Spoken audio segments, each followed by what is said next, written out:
Mr. Vice Chairman, sir, as a basic human need, shelter comes next only to food and clothing.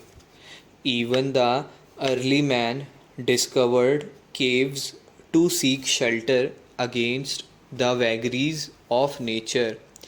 Today, with the rising population, many of the developing countries have to cope with and suffer malnutrition, disease, illiteracy, and hunger.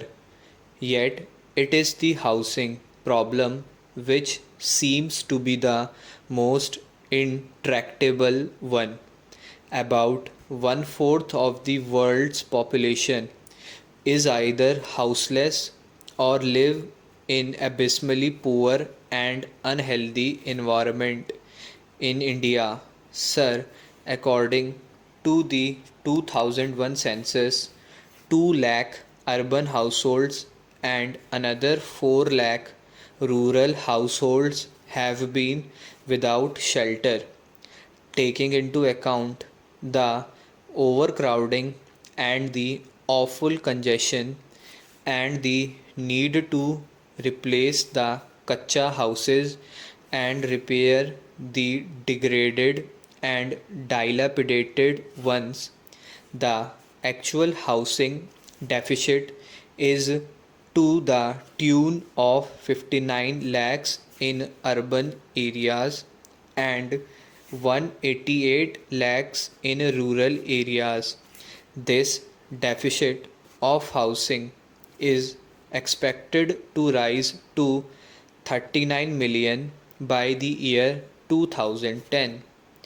Sir, 25% of the urban population in India lives in slums, which are without basic services. Another 20% of the urban population consists of households that are slum dwellers and live in a single room units. Sir, this is the housing scenario in our country at the moment. In the early years of our planning with the weak economy that was inherited at the time of independence, housing was not on the top of national agenda. The first priority obviously was to provide food for the people.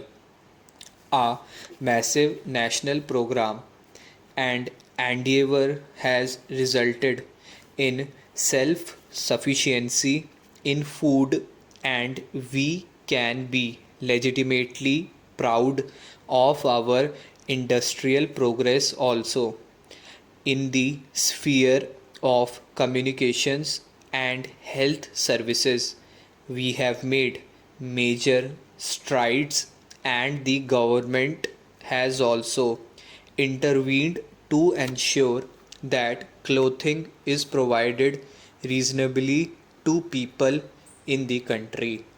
With a fair amount of success in the other spheres, the attention now has obviously to turn to housing and, of course, to education. In the last decade, quite a few schemes were promoted for encouraging house activity.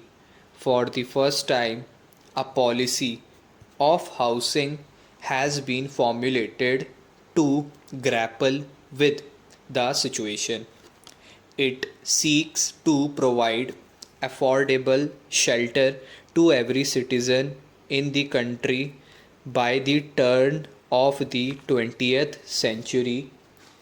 Experience has shown that housing units raised by the official agencies for the poor are too expensive, and the intended benefit does not reach the beneficiaries for whom the schemes are launched. Now, the housing policy acknowledges the imperative of bringing the prospective beneficiary to the center of development process, and it emphasis on involving the people in the housing and development programs. This is a welcome change, a welcome shift in the strategy to combat the problem. Man has always had the instinct to build a shelter for himself. Nothing else explains the mushroom growth of slums.